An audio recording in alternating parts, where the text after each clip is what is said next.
Welcome to shadow news. ముందుగా headlines చూద్దాం. Knowledge ఎకానమీకి చిరునామాగా ఏపీ అన్న ముఖ్యమంత్రి చంద్రబాబు నాయుడు. అమరావతి ట్వీట్లో ప్రసంగం. ప్రఖ్యాత యూనివర్సిటీలు రానున్నాయని వెల్లడి. టెక్నాలజీని తీసుకొస్తాం, దానిని అందిపుచ్చుకునే బాధ్యత యువతదే అని పిలుపు.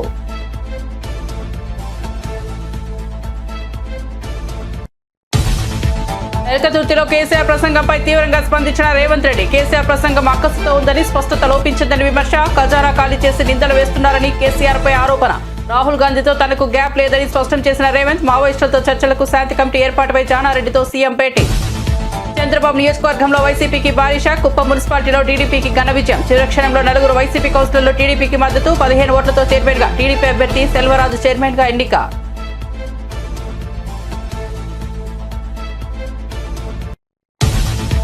హామీ నిలబెట్టుకున్నామని చంద్రబాబుకు ధన్యవాదాలు తెలిపిన పవన్ కళ్యాణ్. చేపల వేట నిషేధ వృత్తిని 10,000 నుంచి 20,000కు పెంచిన కూటమి ప్రభుత్వం. శ్రీకాకుళంలో పథకాన్ని ప్రారంభించిన సీఎం చంద్రబాబు. హామీ నెరవేర్చడంపై డిప్యూటీ సీఎం పవన్ కళ్యాణ్ హర్షం.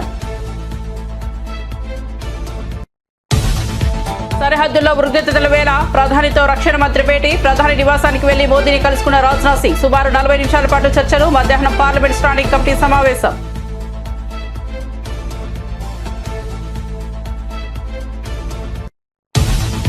పాక్పై ఓసీపీ ఫైర్. అరగంట కాదు, అర్ధ శతాబ్దం వెనుక. పహల్గాం దాని నేపథ్యంలో పాకిస్తాన్పై మండిపడ్డ ఓవైసీ. భారత్ కంటే పాక్ అర్ధ శతాబ్దం వెనుకబడి ఉందన్న అసద్. వక్ఫ్ సవరణ బిల్లుకు మద్దతిచ్చిన బాబు నితీష్లపై తీవ్ర విమర్శలు. ఇక వార్త వివరాల్లోకి వెళ్తే, తెలంగాణ ముఖ్యమంత్రి రేవంత్ రెడ్డిని రాష్ట్ర తదుపరి ప్రభుత్వ ప్రధాన కార్యదర్శిగా నియమితులైన కె రామకృష్ణారావు సచివాలయంలో మర్యాదపూర్వకంగా కలిశారు. ప్రస్తుత ప్రధాన కార్యదర్శి శాంతికుమారి ఈ నెల 30వ తేదీన పదవి విరమణ చేయనున్న నేపథ్యంలో ప్రభుత్వం కె రామకృష్ణను నూతన సీఎస్ గా నియమిస్తూ నిర్ణయం తీసుకుంది. ప్రస్తుతం కె రామకృష్ణారావు ఆర్థిక శాఖ ముఖ్య కార్యదర్శిగా బాధ్యతలు నిర్వహిస్తున్నారు. సీనియారిటీ జాబితా ప్రకారం ఆయనతో పాటు మరో 6 అధికారులు ప్రధాన కార్యదర్శి పదవి రేసులో ఉండగా ప్రభుత్వం అన్ని అంశాలను పరిశీలించి కె రామకృష్ణారావును నియమించాలని నిర్ణయించింది. ఆయన 2014 సంవత్సరం నుంచి ఆర్థిక శాఖ బాధ్యతలను నిర్వహిస్తున్నారు. బీఆర్ఎస్ ఎల్కతుర్తిలో నిర్వహించిన పార్టీ రజతోత్సవ సభలో ఆ పార్టీ అధినేత మాజీ ముఖ్యమంత్రి కేసీఆర్ చేసిన ప్రసంగంపై ముఖ్యమంత్రి రేవంత్ రెడ్డి తీవ్రంగా స్పందించారు. కేసీఆర్ ప్రసంగం పూర్తిగా అక్కసుతో నిండి ఉందని, ఆయన మాటల్లో స్పష్టత కొరవడిందని రేవంత్ రెడ్డి విమర్శించారు. రాష్ట్ర ఖజానాను కేసీఆర్ పూర్తిగా ఖాళీ చేసి ఇప్పుడు ఆ నిందను కాంగ్రెస్ ప్రభుత్వంపై మోపే ప్రయత్నం చేస్తున్నారని ఆరోపించారు. బీఆర్ఎస్ పార్టీని ప్రజలు నమ్మే స్థితిలో లేరని, కేసీఆర్ అభద్రతాభావంతో మాట్లాడుతున్నారని ఆయన అన్నారు. కాంగ్రెస్ అగ్రనేత రాహుల్ గాంధీకి తనకు మధ్య దూరం పెరిగిందంటూ వస్తున్న ప్రచారాన్ని ఆయన కొట్టిపారేశారు. రాహుల్ గాంధీతో తనకు ఉన్న అనుబంధం గురించి ప్రత్యేకంగా చెప్పనవసరం లేదని స్పష్టం చేశారు. పహల్గాంలో జరిగిన ఉగ్రదాడి అనంతరం పాకిస్తాన్ సరిహద్దుల్లో ఉద్రిక్త పరిస్థితులు నెలకొన్నాయి. ఈ దాడి పాక్ ప్రేరేపిత ఉగ్రవాదుల పనేనని, ఉగ్రవాదాన్ని పాక్ పెంచి పోషిస్తోందని భారత్ ఆరోపించింది. ఉగ్రవాదులకు తద్వారా పాక్ గుణపాఠం చెప్పేందుకు భారత్ సిద్ధమవుతోంది. ఈ నేపథ్యంలో రక్షణ మంత్రి రాజ్నాథ్ సింగ్ ప్రధాని నరేంద్ర మోదీతో సమావేశమయ్యారు.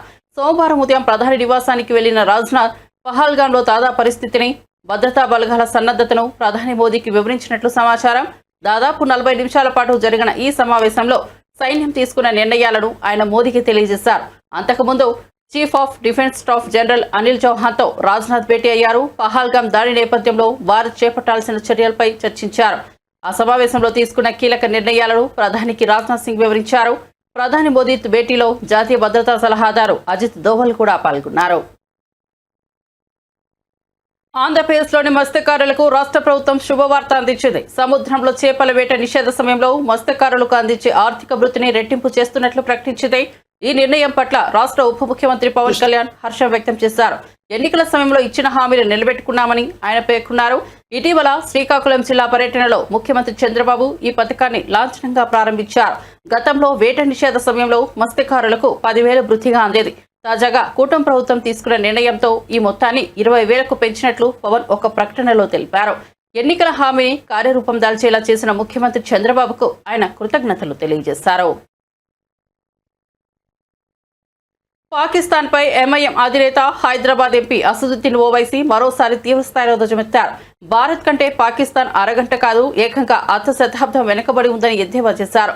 మహారాష్ట్రలోని ప్రభానిలో వక్ఫ్ చట్టానికి వ్యతిరేకంగా బహిరంగ సభలో ఓవైసీ ప్రసంగించారు. ఈ సందర్భంగా ఇటీవల పహల్గాంలో జరిగిన ఉగ్రదాడిని తీవ్రంగా ఖండించారు. పాకిస్తాన్ నేతల అణుబాంబు బెదిరింపులను ప్రస్తావిస్తూ మీరు అరగంట కాదు అర్ధ శతాబ్దం వెనుకబడి ఉన్నారు. మీ దేశ బడ్జెట్ మా సైనిక బడ్జెట్తో కూడా సరిపోదని ఓవైసీ అన్నారు. పాకిస్తాన్ పదే పదే తమ వద్ద అణుబాంబులు ఆటం బాంబులు ఉన్నాయని చెబుతోంది. గుర్తుంచుకోండి, మీరు వేరే దేశంలోకి వెళ్లి అమాయక ప్రజలను చంపితే ఏ దేశం మౌనంగా ఉండదని ఆయన హెచ్చరించారు. తెలంగాణ రాజధాని హైదరాబాద్ లో ఉన్న రాజ్ భవన్ లో లోకాయుక్త ఉప లోకాయుక్త ప్రమాణ స్వీకారం జరిగింది. సీఎం రేవంత్ రెడ్డితో పాటు అసెంబ్లీ స్పీకర్ గడ్డం ప్రసాద్ కుమార్, మండలి చైర్మన్ గుత్తా సుఖేందర్ రెడ్డి హాజరయ్యారు. ఈ క్రమంలో తెలంగాణ గవర్నర్ జిష్ణుదేవ్ వర్మ లోకాయుక్త ఉప లోకాయుక్తలతో ప్రమాణ స్వీకారం చేయించారు. లోకాయుక్తగా జస్టిస్ ఏ రాజశేఖర్ రెడ్డి, ఉప లోకాయుక్తగా జగజ్జీవన్ కుమార్ ప్రమాణ స్వీకారం చేశారు. Edavelli Rajshekhar Reddy, having been appointed to be Lokayukta, do swear in the name of God that I will bear true faith and allegiance to the Constitution of India as by law established, and I will duly and faithfully and to the best of my ability, knowledge and judgment perform the duties of my office without fear or favor, affection or ill will.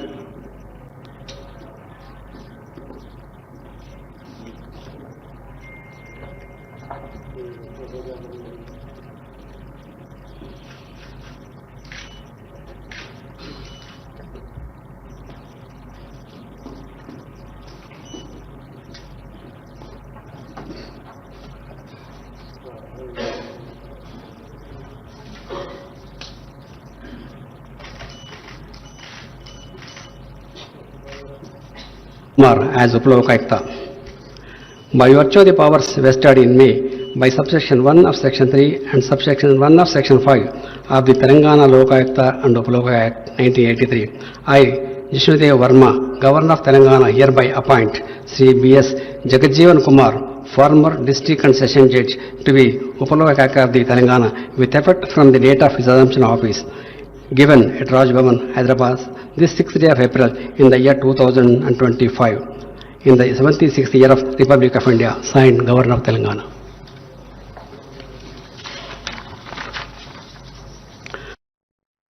బహిరంగ ప్రదేశాల్లో చెత్త వేసే అలవాటు మార్చే విధంగా చర్యలు తీసుకోవాలని, recycling పై చైతన్యం కల్పించాలని ఏపీ మంత్రి పొంగూరు నారాయణ అన్నారు. సోమవారం విజయవాడలో స్వతంత్రాంధ్ర స్వచ్ఛంద కార్పొరేషన్ ఆధ్వర్యంలో కెపాసిటీ బిల్డింగ్, బిహేవియరల్ చేంజ్ పై నిర్వహించిన అవగాహన కార్యక్రమం జరిగింది. ఈ కార్యక్రమానికి మంత్రి పొంగూరు నారాయణ సహా కార్పొరేషన్ చైర్మన్ పట్టాభిరామ్, మున్సిపల్ శాఖ ఉన్నతాధికారులు, స్వచ్ఛంద సంస్థ ప్రతినిధులు హాజరయ్యారు. ఈ సందర్భంగా మంత్రి నారాయణ మున్సిపాలిటీలో సాలిడ్ వేస్ట్, లిక్విడ్ వేస్ట్ తొలగించడం ఎంతో సవాల్తో కూడినదని తెలిపారు. రాష్ట్రంలోని మున్సిపాలిటీలో రోజుకు 6,500 టన్నుల సాలిడ్ వేస్ట్ ఉత్పత్తి అవుతోందని, ప్రతిరోజు ఈ వ్యర్థాలను తొలగించాల్సిన అవసరం ఉందని చెప్పారు. అలాగే వేస్ట్ మేనేజ్మెంట్ కు మున్సిపల్ శాఖ అత్యంత ప్రాధాన్యత ఇస్తోందని, ప్రజల్లో స్వచ్ఛతపై అవగాహన కల్పించేందుకు ప్రత్యేక కార్యక్రమాలు చేపడుతున్నామని అన్నారు. అమరావతి అన్స్టాపబుల్ అని ముఖ్యమంత్రి చంద్రబాబు నాయుడు పేర్కొన్నారు. ప్రపంచ ప్రఖ్యాతి చెందిన యూనివర్సిటీలను అమరావతికి తీసుకొస్తామన్నారు. ప్రపంచంలో ఉండే టెక్నాలజీ, నాలెడ్జిని అందుబాటులో ఉంచుతామన్నారు. దానిని అందిపుచ్చుకునే బాధ్యత యువతిది అని అన్నారు. రాజధాని అమరావతిలోని విట్ యూనివర్సిటీలో నిర్వహిస్తున్న వి లాంచ్ ప్యాడ్ 2025 స్టార్టప్ ఎక్స్పోకు ముఖ్యమంత్రి నారా చంద్రబాబు నాయుడు హాజరయ్యారు. అలాగే యూనివర్సిటీ ప్రాంగణంలో గాంధీజీ విగ్రహాన్ని ఆవిష్కరించారు. మహాత్మా గాంధీ బ్లాక్, వివి గిరి బ్లాక్, దుర్గాబాయ్ దేశ్ముఖ్ బ్లాక్ నూతన భవనాలను ప్రారంభించారు. ఈ సందర్భంగా ఆయన మాట్లాడుతూ అప్పట్లో ఐటీని ప్రమోట్ చేశాం, ఇప్పుడు క్వాంటమ్ టెక్నాలజీని ప్రమోట్ చేస్తున్నామని ఆయన తెలిపారు. ఒకప్పుడు ప్రభుత్వ అటెండర్ ఉద్యోగానికి కూడా డిమాండ్ ఉండేదని అన్నారు. ఇప్పుడు కలెక్టర్ పోస్టు కంటే ఐటీ ఉద్యోగానికి డిమాండ్ ఎక్కువగా ఉందన్నారు. విట్ అమరావతిలో 95% ప్లేస్మెంట్లు వస్తున్నాయని తెలిపారు. మీరు ఉద్యోగంతో సంతృప్తి చెందవద్దు, కొత్త సంస్థలను స్థాపించండి అని పిలుపునిచ్చారు. సిలికాన్ వ్యాలీ కంపెనీల సీఈఓలు ఎక్కువగా తెలుగు వాళ్ళు భారతీయులే అని తెలిపారు. 2న ప్రధానమంత్రి అమరావతికి వస్తున్నారని, ప్రధాని చేతుల మీదుగా అమరావతి పునఃప్రారంభం కాబోతోందని సీఎం తెలిపారు.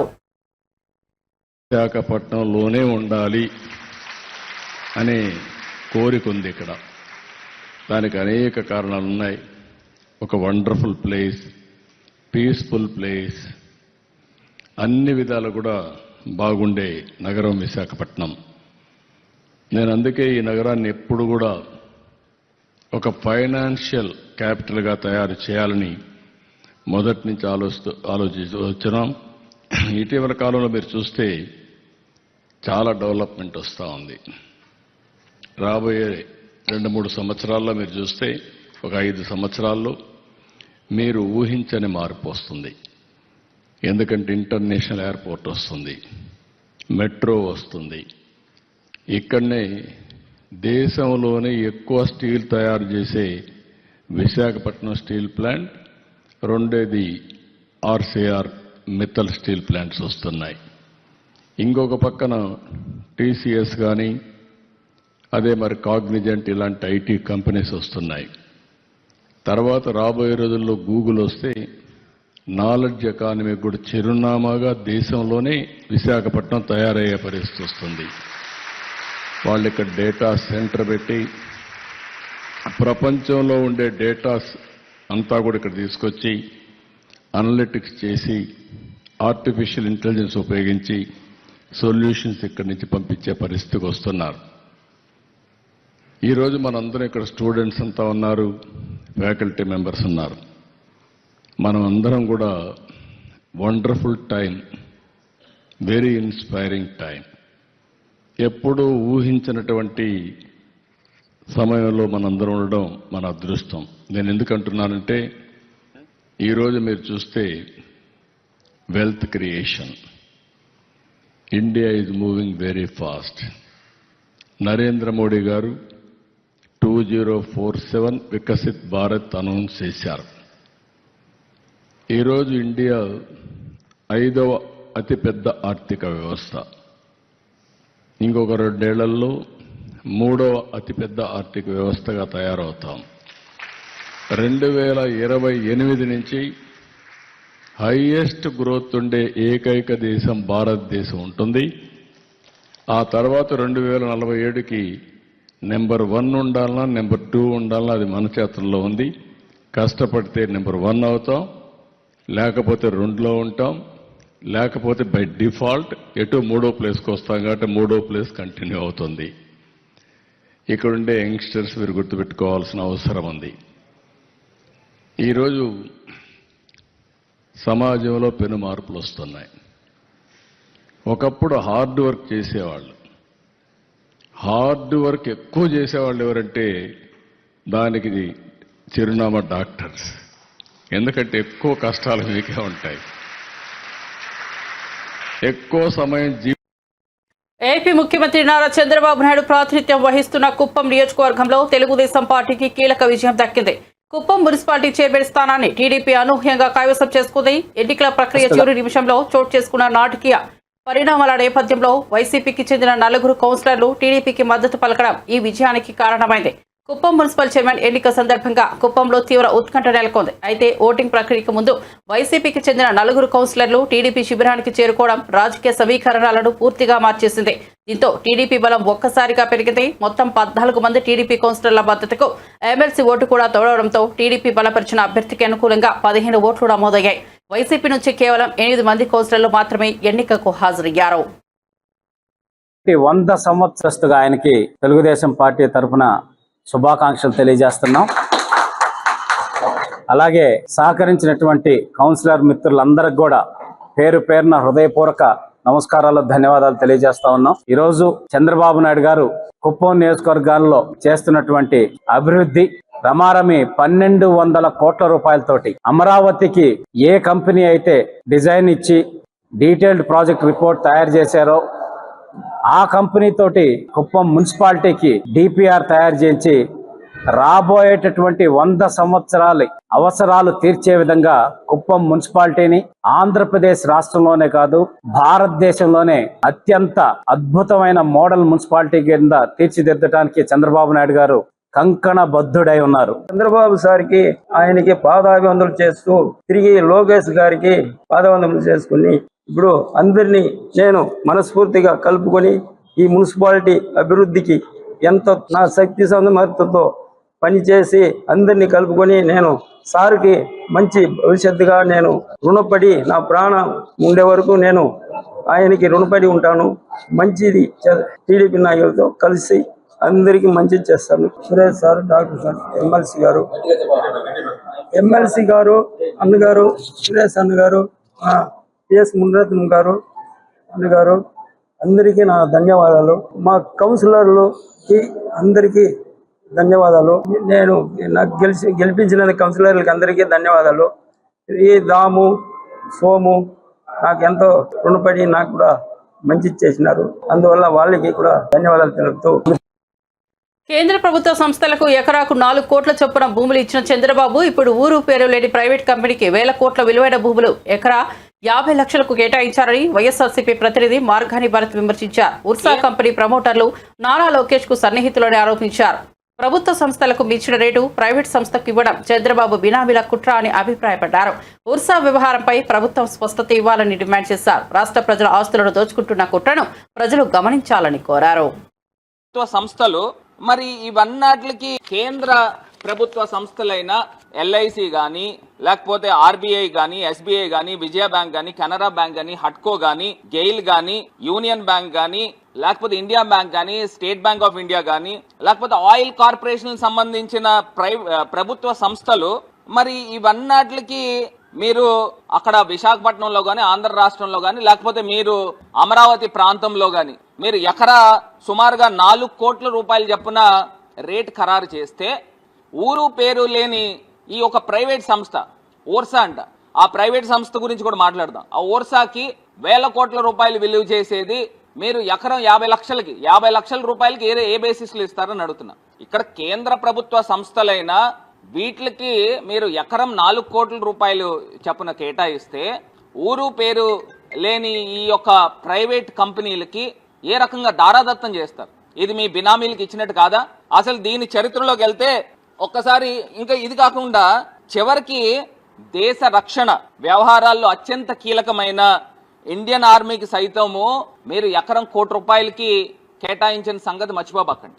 ఇండియన్ ఆర్మీకి సంబంధించి మీరు ఎకరం 1 కోటి రూపాయలు కేటాయిస్తే ఈ ఓర్సాకి 50 లక్షలు, అందులోనూ 1000 కోట్ల రూపాయలు సుమారుగా ఇవాళ మార్కెట్లో విలువ చూసుకుంటే 3000 కోట్ల రూపాయలు ఆ యొక్క భూమి విలువ ఉంటుంది. దాన్ని మీరు 56 ఎకరాలు ధారాదత్తం ఏ రకంగా చేస్తారని అడుగుతున్నా.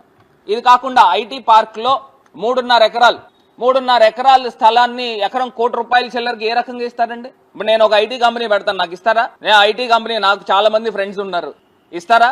ఎట్లాగా ప్రభుత్వము ప్రజల సొమ్ముని ఏ రకంగా అన్యాయంగా అక్రమంగా ఈ రకంగా చేస్తారని అడుగుతా ఉన్నా. ఇంత దారుణమా? అసలు ఇప్పుడు దీని యొక్క వివరాల్లోకి వెళ్తేనండి, ఈ నారా లోకేష్ గారు అసలు ఈ ఓర్సా కంపెనీ ఎప్పుడు స్థాపించబడింది, దీనికి నారా లోకేష్ గారు ఎప్పుడు అమెరికా వెళ్ళాడు, ఈ ప్రమోటర్స్ ఎవరు, దీని గురించి కూడా ఒక్కసారి మాట్లాడదాం. ఇప్పుడు చంద్రబాబు నాయుడు గారి పుత్రుడైన ఎలక్ట్రానిక్స్ మినిస్టర్ గారు, IT electronics minister Nara Lokesh గారు 2024 అక్టోబర్లో అమెరికా వెళ్ళాడండి. లోకేష్ గారు అమెరికా వెళ్ళంగానే ఆయన ఆర్టిఫిషియల్ ఇంటెలిజెన్స్ గురించి వీళ్ళకి సంబంధించిన ఛానల్స్ లోను పేపర్లోను వండి వార్చేశారు. పుంకాలుగా కథనాలు కూడా తీసుకుని వచ్చారు. ఇక్కడ నేను చెప్పాలనుకున్న అంశం ఏంటంటే, అసలు ఈ ప్రమోటర్స్ ఎవరైతే ఈ ఓర్సాకు సంబంధించిన వ్యక్తులు ఉన్నారో, ఎవరు ఇందులో డైరెక్టర్స్? కౌశిక్ పెందుర్తి ఎవరండి, ఈ సతీష్ అబ్బారి ఎవరు, వీళ్ళకున్న ట్రాక్ రికార్డు గురించి కూడా ఒకసారి మాట్లాడదాం. ఫస్ట్ ఈ లోకేష్ గారిది కంప్లీట్ చేద్దాం. ఇప్పుడు ఈయన అమెరికా వెళ్ళాడు. అమెరికా వెళ్ళిన తర్వాత ఇన్ని 1000 కోట్ల రూపాయలు చెప్తున్న ఈ యొక్క ఓర్సా క్లస్టర్ ప్రైవేట్ కంపెనీకి సరిగ్గా 2 నెలల క్రితం 2025 ఫిబ్రవరి 12వ తారీఖున ప్రారంభం అవడం ఏంటి?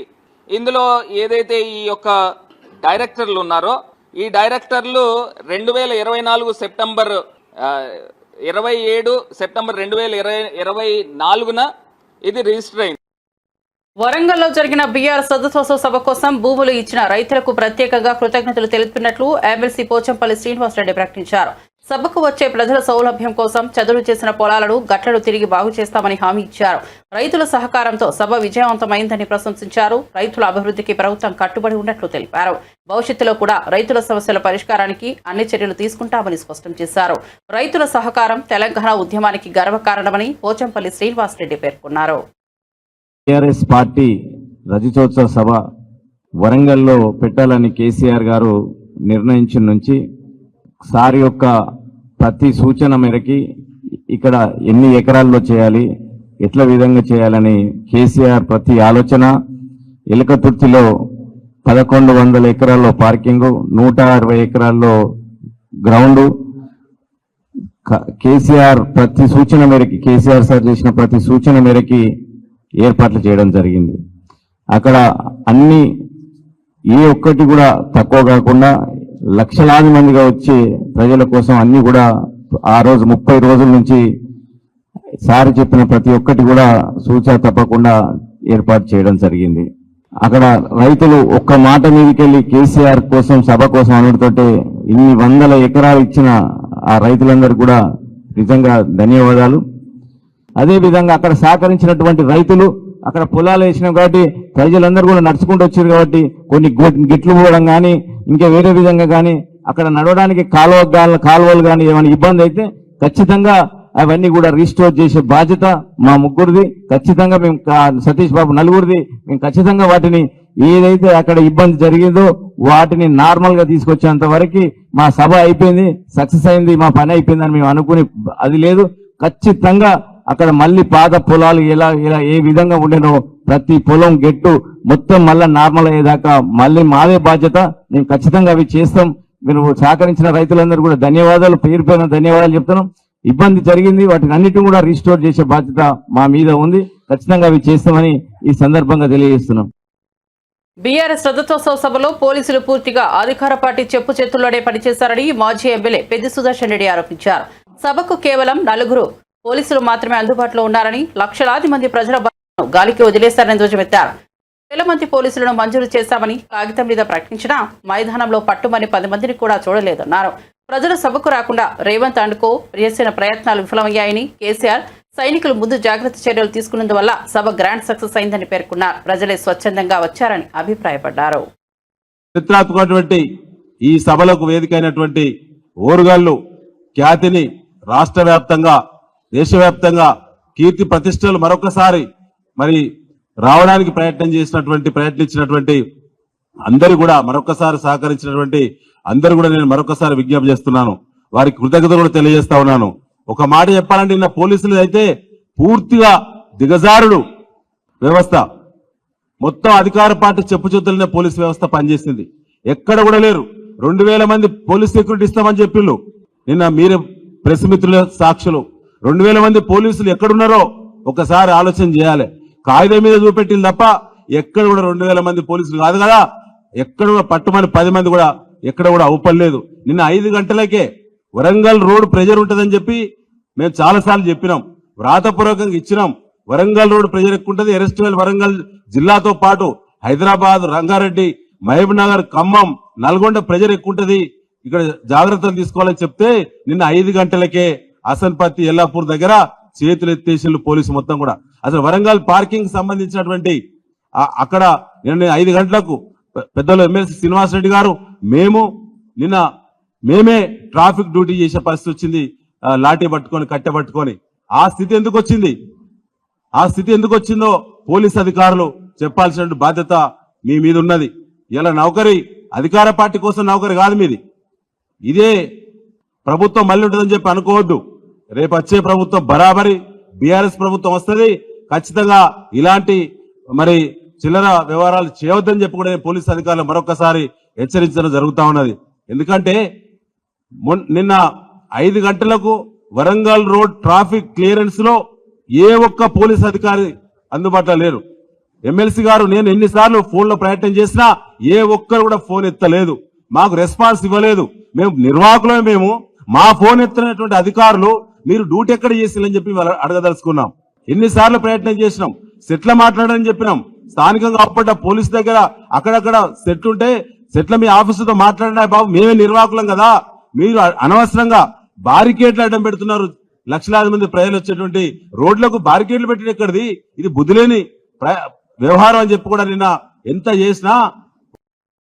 బీఆర్ఎస్ అధినేత కేసీఆర్ తీరును ఎక్సైజ్ మరియు పర్యాటక శాఖ మంత్రి జూపల్లి కృష్ణారావు తీవ్రంగా విమర్శించారు. కేసీఆర్ వ్యవహార శైలి చింత వచ్చొచ్చిన పులుపు చావలేదన్నట్లుగా ఉందన్నారు. రజతోత్సవ సభలో చేసిన ప్రసంగం కూడా అదే ధోరణిలో సాగిందని తెలిపారు. ప్రజల మనోభావాలు, వారి ఆకాంక్షలను గౌరవించకుండా తన కుటుంబ ప్రయోజనాలకే కేటీఆర్, కవితల మద్దతుగా కేసీఆర్ వ్యవహరిస్తున్నారని ఆగ్రహం వ్యక్తం చేశారు.